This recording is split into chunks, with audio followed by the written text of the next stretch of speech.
Bom, estamos aqui novamente. Bom dia, né, pessoal?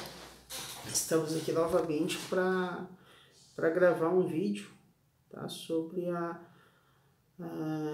explicando aí qual é o perfil, o perfil de paciente que necessita da atenção da fisioterapia respiratória, tá? No último vídeo, a gente abordou o tema da fisioterapia respiratória dentro da hipotonia, né? Definiu o que era a hipotonia, tá? E dei até um exemplo de um paciente meu que teve uma alteração, tá? E a gente contornou essa alteração aí, realizando uma sequência de 3 atendimentos, né? 3 atendimentos diários, né? Foram 3 dias seguidos.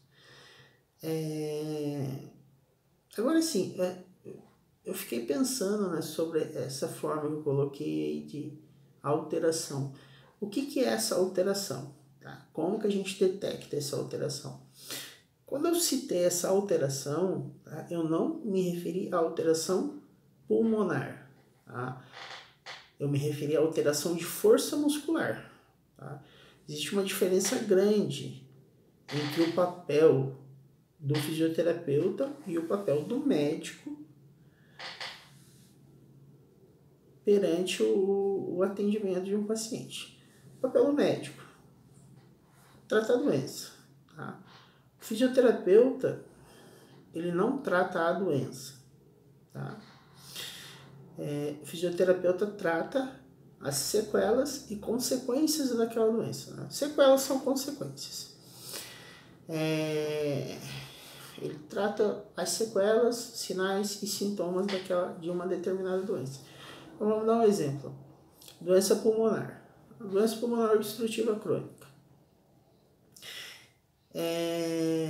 A doença tem um fator do pulmão, alterações pulmonares.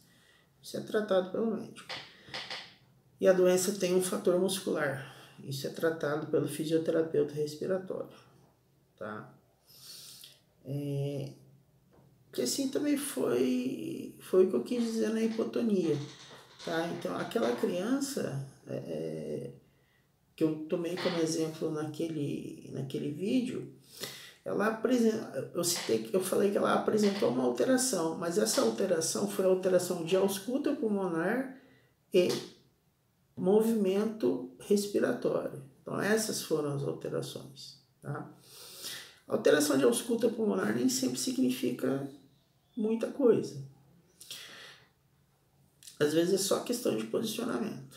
Tá? Então, assim, o fisioterapeuta respiratório ele se orienta com a ausculta. Tá? E qual foi o que eu observei ali no movimento respiratório desse paciente? É que ele estava com uma pequena expansão de tórax. Tá? A respiração dele não era uma respiração profunda. E ele tinha um movimento assincrônico. Né? Então, na hora da inspiração, ele estufava a barriguinha. E na hora da expiração, ele estufava o tórax. Ele tem que ser o contrário. Né? Na inspiração, estufa a barriguinha. Né? E na expiração, a barriguinha murcha. Né? No tórax, a gente observa pouco o movimento de tórax. Né? Então, são essas alterações que o fisioterapeuta respiratório procura. Ele procura uma alteração de movimento, tá? E alteração de força muscular. Como que a gente dá o diagnóstico de força muscular? Através de exame. Né? Existe um exame que só o fisioterapeuta faz, chamado manovacometria. Esse exame, ele determina a pressão inspiratória máxima e determina a pressão expiratória máxima. Perante o resultado desse exame, a gente estabelece um diagnóstico cinético funcional ou cinesiológico funcional.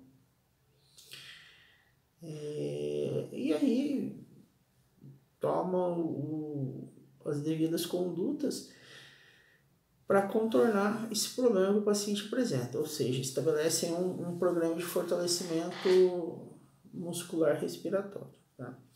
Existem outras coisas que a gente avalia também antes de iniciar um atendimento de fisioterapia respiratória, que é complacência dinâmica, complacência estática. A gente avalia força diafragmática também. Então, é tudo isso que a gente avalia. Quando a gente faz essa avaliação, volto a falar novamente, vou frisar aqui, avaliação de fisioterapeuta respiratório. Consulta com o fisioterapeuta respiratório, você não estará atrás de uma doença. O fisioterapeuta respiratório ele não está atrás de uma doença. Ele está atrás de alterações no movimento respiratório ou de alterações de força muscular, tá? Que nem sempre está associado a uma doença. Tá? Então, por exemplo, recentemente eu avaliei um atleta do karatê, praticante de karatê, pratica em média 3 horas por semana, treina 3 horas por semana. Ele tinha uma pressão inspiratória de 80. Né? Pressões inspiratórias, eu não lembro, tá? A pressão inspiratória máxima a gente avalia em relação ao biotipo da pessoa, peso, idade, altura, essas coisas. Né? Então cada um vai ter cada um vai ter uma faixa de pressão inspiratória máxima. Esse era de 80. Tá? A pressão inspiratória deles teria que ser maior. Na mesma época, eu avaliei uma paciente com doença pulmonar obstrutiva crônica que a pressão inspiratória dela era de 100.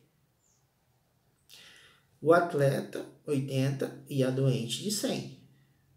Tá? Então, perceba que existe algo contraditório. O atleta ele não tinha doença nenhuma. Ele foi avaliado por pneumologista um pouco antes, né, de se consultar comigo. Ele tinha essa força muscular e respiratória. Agora, o que acontece? Por exemplo, a paciente com DPOC, ela tinha essa pressão inspiratória máxima de 100, mas ela tinha um movimento apical. Ela respirava basicamente com as forças de músculos acessórios, o que não é para acontecer. Já esse atleta do karatê, ele tinha uma respiração mais abdominal, tá? Usava pouco músculo acessório, mas uma pressão de 80. Então, nos dois casos aí que eu citei, a gente percebe a necessidade de atuação do fisioterapeuta respiratório. Em um caso, para ganho de força muscular respiratória, que é o caso do atleta, e no outro caso, da paciente com doença pulmonar obstrutiva crônica, intervenção fisioterapêutica para melhora do movimento respiratório. Tá? Então, existem algumas técnicas aí que a gente iria aplicar com ela para reduzir o trabalho de músculo acessório e fazer com que ela volte a ter uma respiração mais abdominal possível. Tá? Então, são essas as diferenças aí entre você tratar uma pessoa com alteração muscular e você tratar um doente. Tá? Para você tratar um doente, você precisa da figura do médico. Já para você tratar alteração muscular, nem sempre você precisa da atuação de um médico. Né? Como que isso acontece? Então, às vezes, quando é encaminhado o paciente para mim, a maioria das vezes acontece assim, esse paciente vem com o diagnóstico lá, doença pulmonar obstrutiva crônica. Esse paciente que ele já tem um diagnóstico de doença, tá? Ele nunca vai largar do médico. Ele vai ter que ter sempre o médico do lado dele. Fisioterapeuta respiratório, tá? Não necessariamente, vai depender muito do caso desse paciente. Então ele tinha uma doença prévia. Só que quando o paciente chegou até mim, eu não vou me basear no tratamento da doença dele. Quer dizer, eu vou me basear no tratamento da doença, mas o meu foco vai ser força muscular. Bom, qualquer alteração na mecânica ventilatória, alteração de força muscular, mecânica ventilatória, movimento da respiração, ou alteração de força muscular, é foco de atenção do fisioterapeuta respiratório. Isso pode acontecer com a criança, pode acontecer com o adulto, jovem, pode acontecer com um adulto de meia idade, ali em torno dos seus 40 anos, e pode acontecer, com certeza vai acontecer com um idoso. Tá?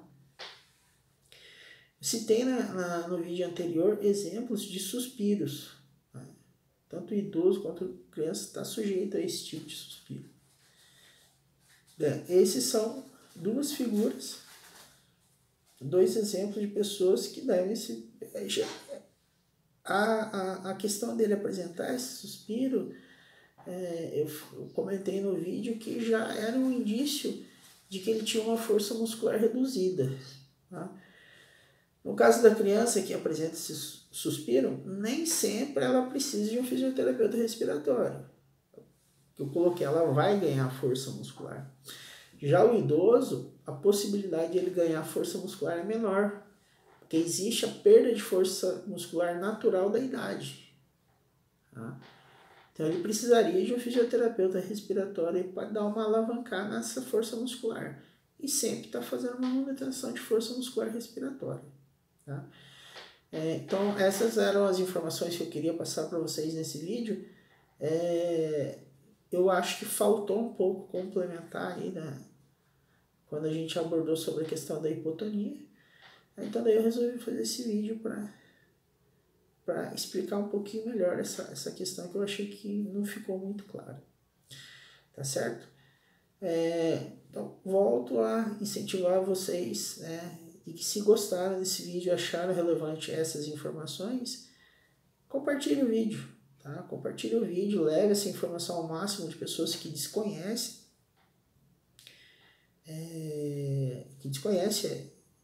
Isso que eu falei, a atuação do fisioterapeuta respiratório. Se inscreva no canal, ative as notificações, mas basicamente compartilhe o vídeo. Tá? Em janeiro, mais um exemplo aqui que eu lembrei agora. Em janeiro uma pessoa me mandou uma dúvida, que era assim: ô doutor, mas o que é esse negócio de fisioterapia respiratória? É aquele negócio que precisa, que a gente aprende a respirar? É aquele negócio que vão ensinar a gente a respirar? Essa pessoa, ela era uma senhora asmática, né? E ela me mandou essa dúvida após eu ter feito uma divulgação ali pelo Instagram. Então assim, para ter... Aquilo ali me chamou muita atenção, porque a visão que muitas pessoas têm é que o fisioterapeuta respiratório é aquele sujeito que nos ensina a respirar. Ninguém precisa aprender a respirar, porque a respiração é um ato voluntário. O que a gente precisa é de quantificação de força muscular respiratória. A partir desse momento, a partir do momento que a gente quantificou a força muscular respiratória, aí a gente pensa em uma intervenção da fisioterapia respiratória. Mas o fisioterapeuta respiratório não é o profissional que vai lhe ensinar a respirar. Ele é o profissional que vai lhe proporcionar ganho de força muscular respiratória. E isso nem sempre acontece apenas com exercício de fortalecimento de perna. Tá? Tem que ser dado um diferencial aí, principalmente no que diz respeito aí a alguns músculos como o diafragma. Tá certo? Então era esse o recado que eu queria deixar hoje. Compartilhe o vídeo, se inscreva no canal. Estou sendo um pouco prolixo aqui, né? Mas para finalizar o vídeo, enfim, e aguardo vocês com eventuais dúvidas ou questionamentos. Se alguém tiver alguma curiosidade aí que falou, olha, queria aí ver um vídeo que falasse sobre a asma, né? A atuação da fisioterapia respiratória na asma, ou um parente meu teve tal doença assim, como que seria a fisioterapia respiratória para ele? Tá certo? Pode mandar essa dúvida. Peço desculpas aí também que agora que eu observei que o vídeo ficou um pouco escuro, mas é por causa da cortina aqui que ficou fechada, tá batendo muito sol. Mas enfim, tá? Vamos ficando por aqui e tenham um bom dia a todos aí, tá certo? Tchau, pessoal.